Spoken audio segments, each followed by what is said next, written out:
Here are 9 proofs in real life that truly existed in the Bible. Have you ever wondered about the authenticity of the Bible?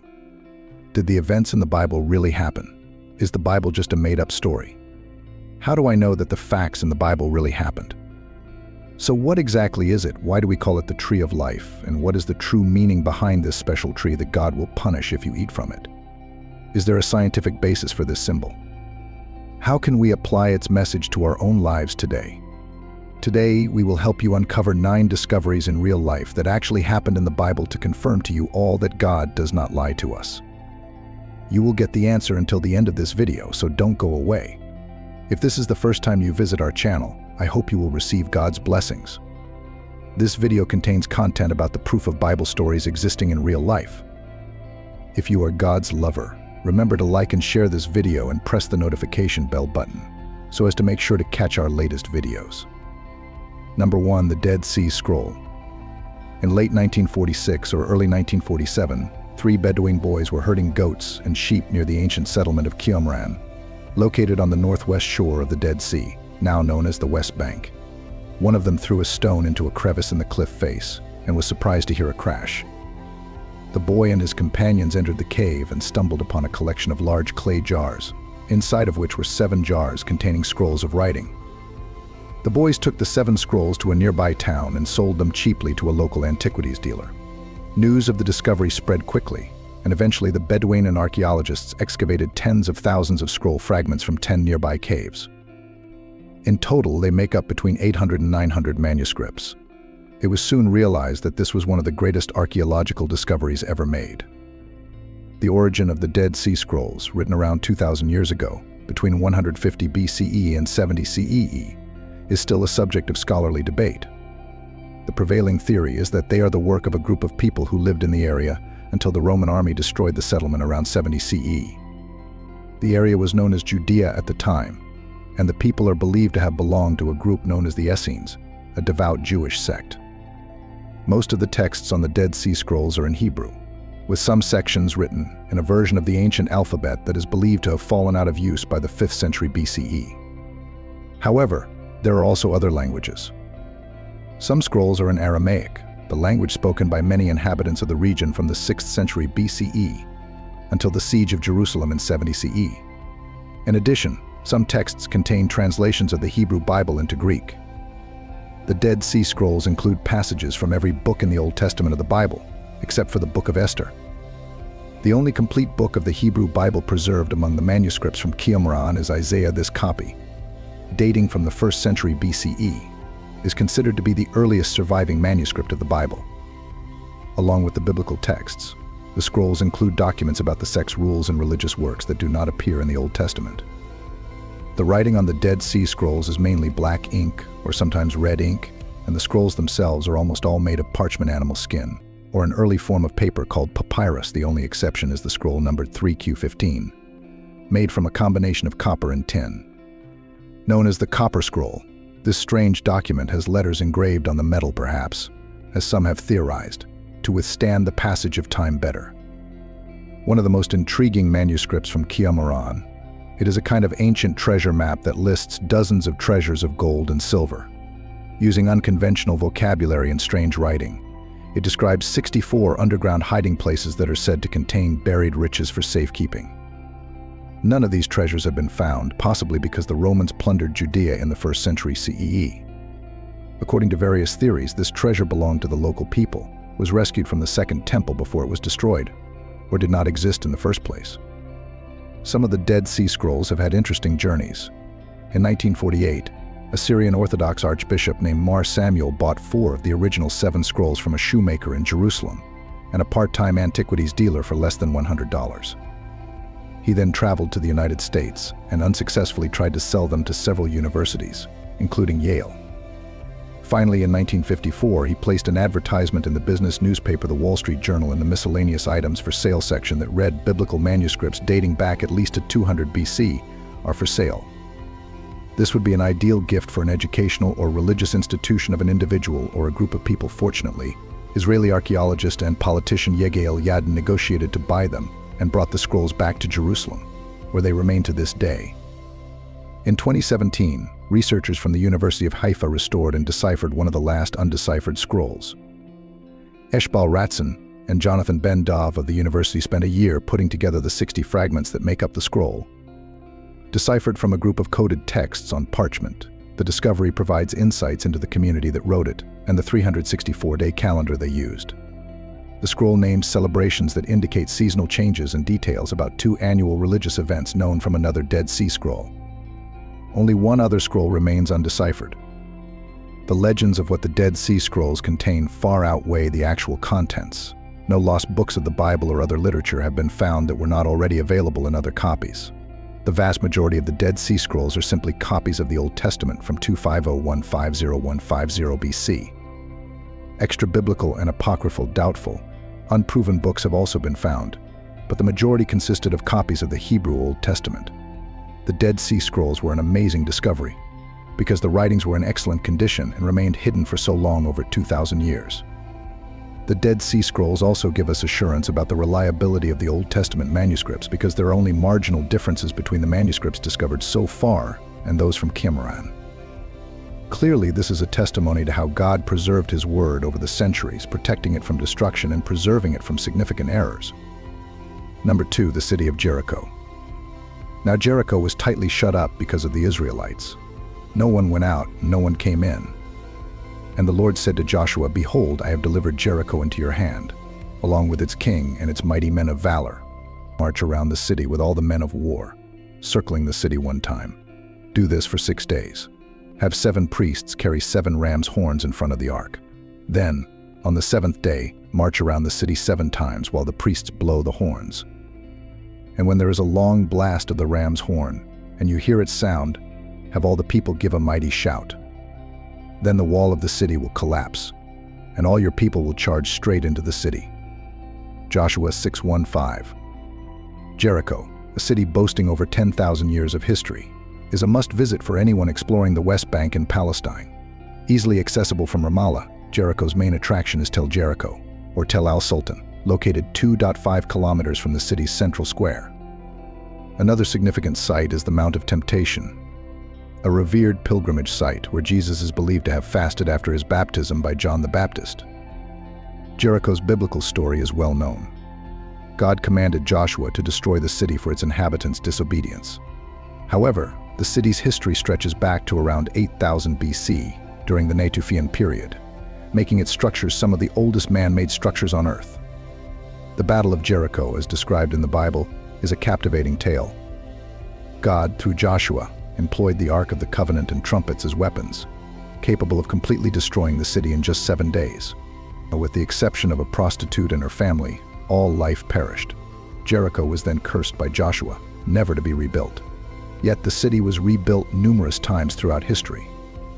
Jericho was a heavily fortified city, with enough food and water to withstand a siege for months, even years. However, the biblical account claims Joshua destroyed it in a mere 7 days. This remarkable feat has fueled speculation among ancient astronaut theorists, who suggest the use of advanced weaponry, possibly extraterrestrial in origin. The mystery remains unsolved. Jericho first captured the attention of archaeologists in 1868 when Charles Warren, as part of the Palestine Exploration Fund, began excavations. His focus was Tel Sultan, a few kilometers north of Jericho's center. Warren believed this site was ancient Jericho due to the presence of a significant spring known as Elisha's Spring, where Elisha was healed according to the Bible. The unearthed walls have sparked extensive discussion and research, which is crucial for evaluating the historicality of the biblical account of the Israelite invasion of Canaan. The Bible describes Jericho as having nearly impenetrable walls, making it a formidable opponent for any conqueror. Some argue that archaeological evidence validates the biblical story, with excavations revealing that Jericho was once fortified and subsequently attacked and burned sometime between 1550 BC and 1400 BC during the Middle or Late Bronze Age. Caleb Strom, in Ancient Origins, argues that while archaeological discoveries sometimes challenge traditional historical narratives, they also confirm them in surprising ways. The findings at Jericho, while not definitively proving the biblical account, lend credence to its narrative. Kathleen Kenyon's excavations in the 1950s unearthed 17 early Bronze Age walls, some showing signs of destruction by earthquakes, others by nomadic invaders. Willem Boshoff notes that Kenyon's work concluded that Jericho's walls predated the biblical Joshua by centuries, dating primarily to the early Bronze Age. During her excavations, Kenyon also discovered an 8.5-meter 28 ft stone obelisk dating back to 8000 BC, making it one of the earliest stone structures ever built. Returning to the biblical narrative, Jericho's inhabitants were well prepared for a siege. The city's abundant springs provided water, both ancient and modern. At the time of the attack, the harvest had just begun, Joshua 3:15, ensuring ample food supplies. Excavations by John Garstang in 1930 in Kenyon confirmed this through the discovery of large jars filled with grain in Canaanite homes. With such resources, the city could have withstood a siege for years. Yet the Bible states Jericho fell in just 7 days. The full jars found in the ruins suggest minimal grain consumption, indicating an extremely short siege. The Bible recounts that after the 7th day circumambulation of the city, the wall fell down, with the Hebrew word translated as under itself. Archaeological evidence supports this claim. Archaeologists have discovered evidence of the mud brick wall collapsing and being deposited at the base of the stone retaining wall. On the western side of the wall, Kenyon found red bricks piled near the top of the embankment. She concluded that these bricks likely originated from the wall atop the embankment, indicating a pile of bricks from the ruined walls. Excavations in 1997 revealed the same at the southern end of the mound. Today, archaeologists continue to puzzle over the collapse of Jericho's walls. Was it an earthquake, alien intervention, or, as the Bible suggests, by faith the walls of Jericho fell down after they had marched around it for 7 days? The mystery persists. Number 3. Cyrus Cylinder. The Cylinder of Cyrus, also known as the Cylinder of Cyrus the Great, is an ancient artifact housed in the British Museum. Made of clay and shaped like a cylinder. The cylinder is engraved with Akkadian cuneiform script on its surface and was created by the Achaemenid king Cyrus the Great in the 6th century BC. It was created in 539 BC when he captured Babylon from Nabonidus, ending the Neo-Babylonian Empire.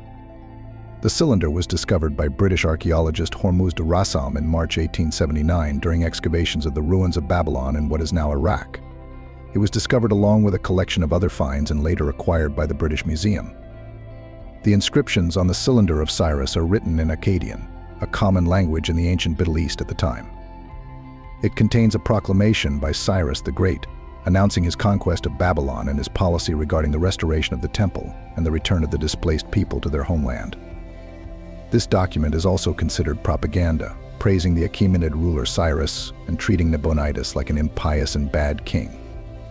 The content is divided into 2 parts. Lines 1 to 18 tell a story of Cyrus' document deeds in the third person that tells of Nabonidus, the last Babylonian king, who is said to have forbidden the cult of Marduk, among others, and to have oppressed his subjects. Consequently, the subjects made complaints to the gods, and Marduk found Cyrus in order to make him the world's ruler. All the inhabitants of his new empire were very happy to see him as their new king. In the second part, Cyrus speaks in the first person. He begins with his titles and continues by saying that he took care of Marduk's cult at Babylon, and that he had allowed them to find rest from their exhaustion, their servitude. He also says that lots of kings bring him levies, that he restored the cults in all the former kingdoms that are now part of him, and that he released the former deported persons. The Cyrus Cylinder is among the most significant ancient texts that provide independent support for the historicity of one of the central events of biblical history, the return of the Jews to Jerusalem under the sponsorship of Cyrus the Great to rebuild the temple. While Cyrus credited the inspiration of the Babylonian deity Marduk for his policy of religious reform and restoration of the temples of lesser local deities to their eternal abodes, the Bible sees Cyrus as the agent of the Hebrew god Yahweh. The Book of Chronicles even quotes a supposed edict of Cyrus in which the king names Yahweh rather than Marduk as inspiring his actions.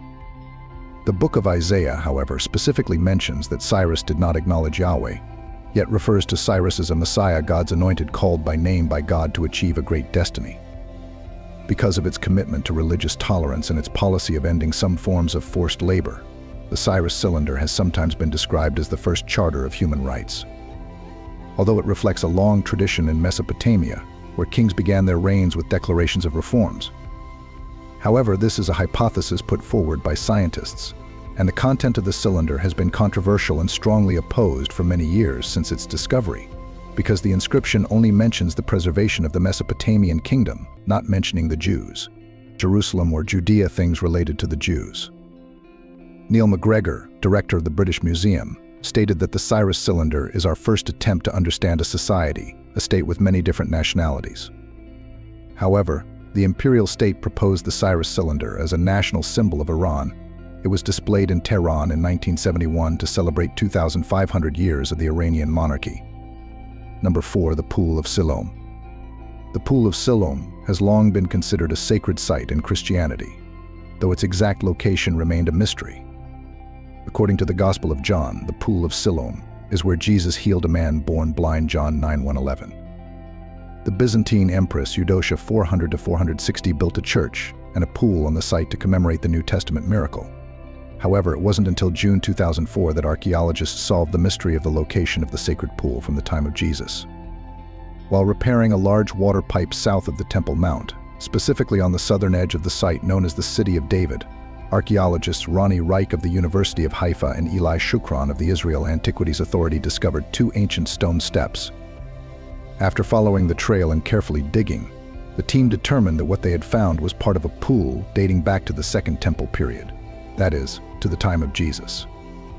The structure excavated by Reich and Shukran is nearly 69 meters long, with angles of more than 90 degrees, suggesting that the site was trapezoidal in shape, with the sides extending further into the Tyropoeon Valley.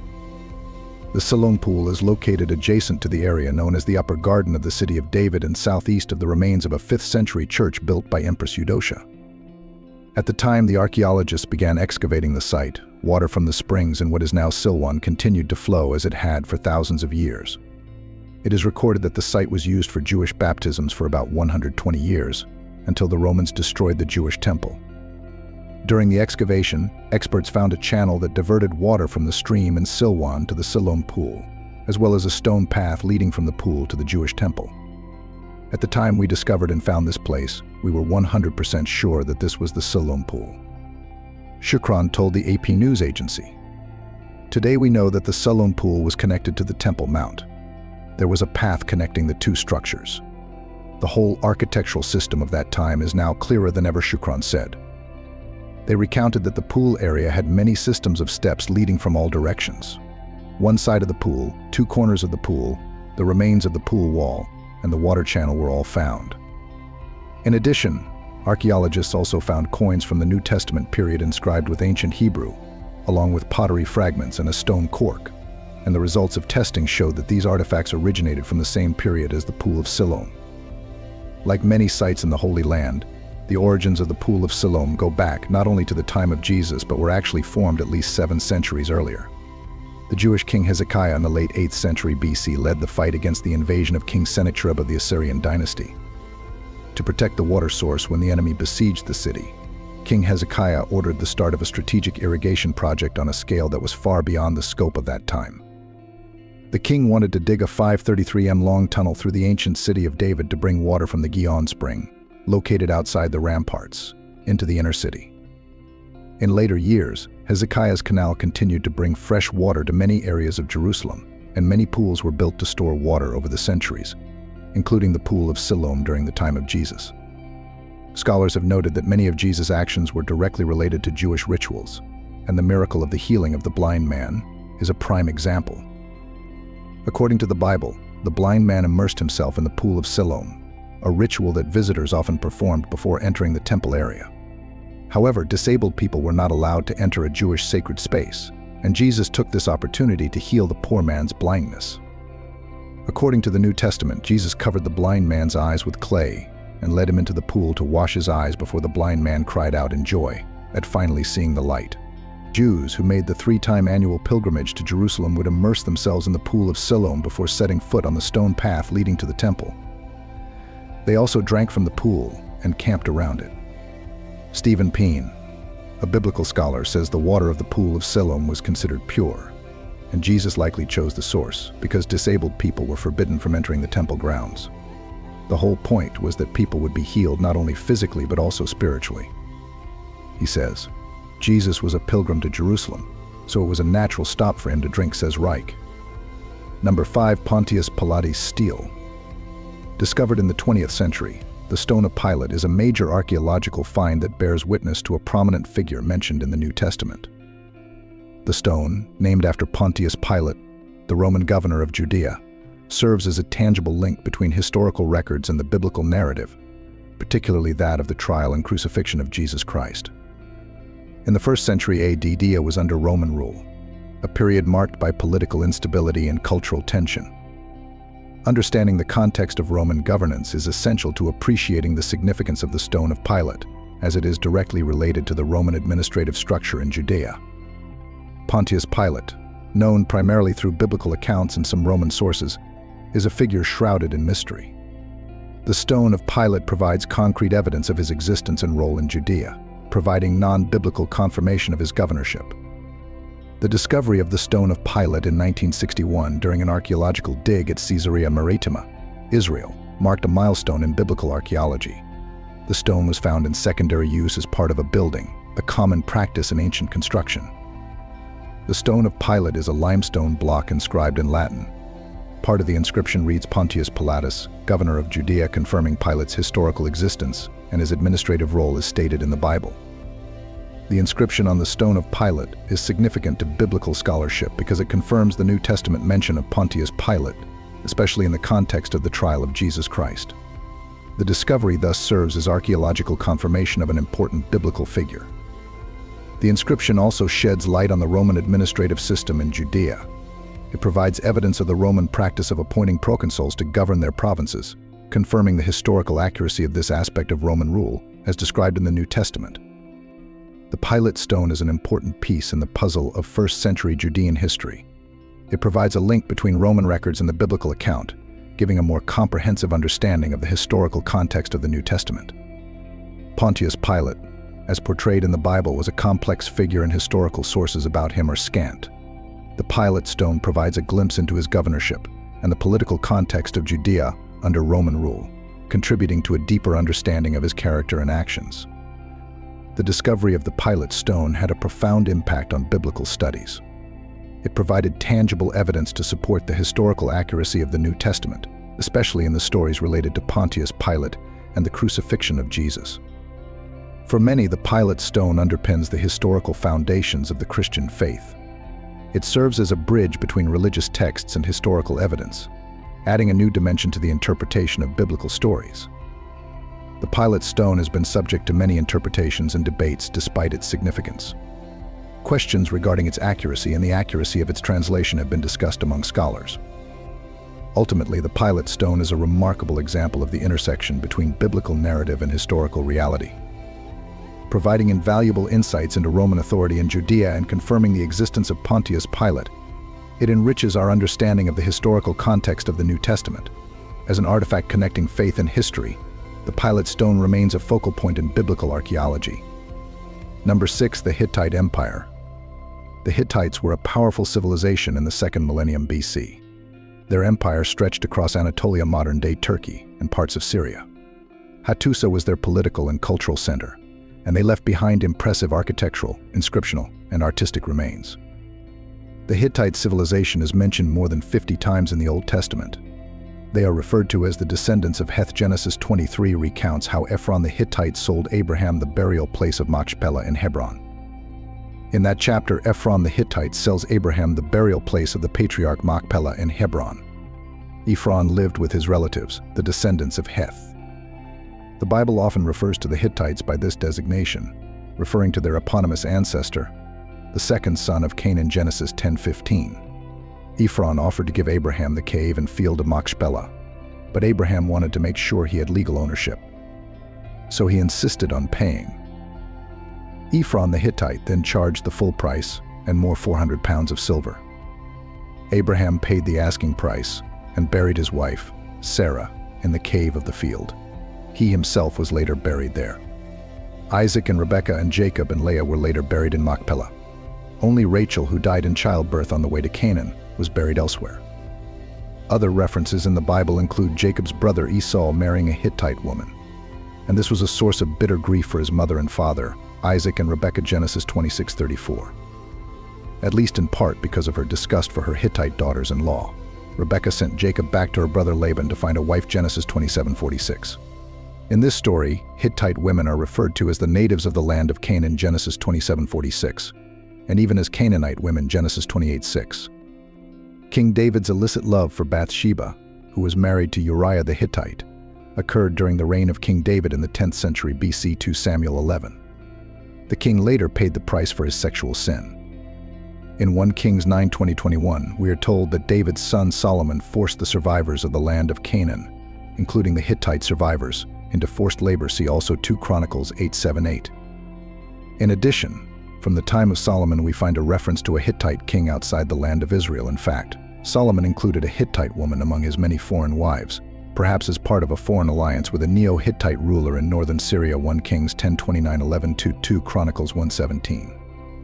The prophet Ezekiel speaks of the inhabitants of Jerusalem as the children of an Amorite father and a Hittite mother. Ezekiel 16:3-45. In many biblical references to them, the Hittites are mentioned alongside other peoples who inhabited the land of Canaan.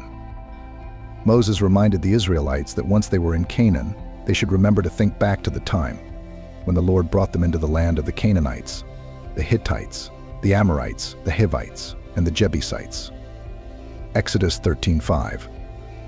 In fact, before their rediscovery in the 19th century, there seemed to be no evidence of their existence outside of the Bible. Skeptics have cited the lost evidence as evidence that the Bible actually fabricated their existence. This calls into question the reliability of the biblical account. Essentially, the skeptics say, we cannot find any evidence of the Hittite civilization outside of the Bible. This proves that the Bible cannot be trusted as a historical source. It was not until the 19th and 20th centuries archaeologists hit the jackpot, not only identifying extra-biblical references to the Hittite civilization, but finding and excavating the ancient Hittite capital city of Hadassa, present-day Bodazkoe in northern Turkey. The rediscovery of this ancient civilization confirmed the biblical account, and clearly that the scripture did not lie to us. Number 7. The Tel Dan Inscription. The Tel Dan Inscription is a stone slab or stela discovered in 1993 at the archaeological site of Tel Dan in northern Israel by an archaeological team led by Professor Avraham Baran. Found amidst the ruins of an ancient city gate, the inscription is etched on several fragments of a basalt stele. The script, dating back to the 9th century BCE, is an ancient Aramaic, making it one of the earliest known examples of this script, which contains an ancient Hebrew inscription that mentions both the king of Israel and the king of the house of David. The Tel Dan Inscription, a fragmented stone inscription discovered in 1993, has profoundly impacted our understanding of biblical history. Its mention of the house of David. Beat David in Hebrew provides irrefutable archaeological evidence for the existence of King David, a central figure in the Old Testament. Prior to this discovery, skeptics often dismissed David as a mythical figure or argued that his reign and dynasty were exaggerated in biblical accounts. The Tel Dan Inscription, believed to have been written by a king of Damascus, boasts of his victories over the king of Israel and his ally, the king of the house of David. This explicit reference to David's dynasty is groundbreaking, solidifying his historical existence and the establishment of his ruling dynasty in ancient Israel. The inscription's significance extends beyond confirming David's existence. It lends credence to the biblical narrative of the united monarchy under David and his son Solomon. By corroborating specific details mentioned in the Bible, the inscription enhances our understanding of the geopolitical landscape of the ancient Near East during this period. Furthermore, the inscription's reference to the house of David indicates that within a century of David's reign, his dynasty was well known enough to be mentioned by external sources. This reinforces the biblical depiction of the extent and influence of David's kingdom. While hailed as a significant find, the Tel Dan inscription has not been without controversy. Some scholars have questioned its authenticity, suggesting it might be a modern forgery. However, these claims have been largely dismissed by the majority of archaeologists and epigraphers who have examined the artifact. Another point of contention is the inscription's interpretation. While most scholars agree that the reference to the House of David is clear, there is debate over whether it refers to a specific royal dynasty or is used as a geographical term. Nonetheless, the consensus remains that the inscription provides strong evidence of a historical King David. The Tel Dan inscription's discovery has had a profound impact on biblical archaeology. It has prompted scholars to reassess the historical accuracy of biblical narratives and to consider more deeply the relationship between the archaeological record and the biblical text. The inscription has also spurred renewed interest in the search for other archaeological evidence related to the Davidic dynasty and the broader history of ancient Israel. Subsequent excavations and discoveries continue to shed light on this fascinating period, offering a more nuanced understanding of the historical contexts of biblical stories. In summary, the Tel Dan inscription stands as a testament to the complex interplay between history, archaeology, and the biblical narrative. Its discovery has bolstered the historical credibility of the Bible, particularly regarding the existence of King David and his dynasty. While debates continue and new discoveries are made, the Tel Dan inscription remains a pivotal piece of evidence in the ongoing quest to unravel the mysteries of the ancient past. As each fragment of history is unearthed, we come closer to a fuller understanding of the historical realities that shaped the biblical world. Number 8, the Pool of Bethesda. According to John's narrative, now it brings us back to Jerusalem to attend another feast, but does not tell us what feast it is. When we read, remember John's intent when writing his narration like this, but these are written so that you may believe that Jesus is the Christ, the Son of God, and that by believing you may have life in his name. John 20:31, therefore, with that goal in mind, John provides his readers with much evidence that Jesus is the Savior. Over 500 years ago, the prophet Isaiah wrote that when God comes to save his people, there will be 4 types of healing that he will perform. This is what Isaiah wrote. Then will the eyes of the blind be opened, and the ears of the deaf unstopped. Then will the lame leap like a deer, and the mute tongue shout for joy. Water will gush forth in the wilderness and streams in the desert. Isaiah 35:5-6. In this chapter, the prophet prophesied that the Messiah would heal the blind, the deaf, the lame, and the mute. So John gives us here the healing of Jesus to a paralyzed and powerless man. Later, he will write about the healing of the blind man at the Pool of Siloam, John 9. We also hear one of the most famous miracles described in the Gospel of John 5:29 tells of Jesus healing a paralytic sitting next to a pool, or pool with 5 gates, that in Hebrew is called Bethesda, meaning house of mercy or house of grace.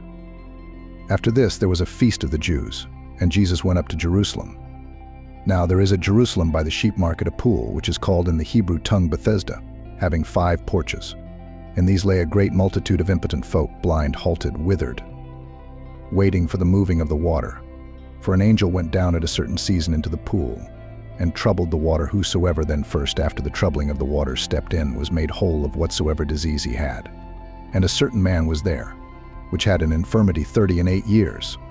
When Jesus saw him, for centuries the existence of a pool with 5 gates in Jerusalem was considered fictional. However, a German archaeologist has demonstrated that John was referring to a real location when he reported a miracle at the Pool of Bethesda in his Gospel. In fact, historians have tried to locate the pool. Among the most important pools that have been proposed is the Pool of Bethesda. Our Birkat Israel Pool of Israel, located near the entrance to the Kidron Valley, east of the old city of Jerusalem, and the present-day Virgin Spring, in the Kidron Valley, not far from the Pool of Siloam. However, none of these options have long been consistent with John's description of the 5 gates, and it is therefore thought that John's pool was more a work of fiction than a real historical site. However, in the 19th century, the German archaeologist Konrad Schick discovered a huge cistern about 30 meters northwest of the Church of St. Anne at the beginning of the Via Dolorosa in the Muslim part of the old city of Jerusalem. Schick was an expert on the water systems of ancient Jerusalem, and soon discovered that the pool matched John's description of the 5 gates. In fact, the pool consisted of 2 chambers separated by a wall, making 5 walls in all. After more detailed archaeological research, the functions of the 2 separate pools began to emerge. In the southern pool, a series of wide steps were found, which acted as a mikveh, a Jewish ritual bath, while the larger northern pool, which served as a reservoir, continuously fed the secondary pool.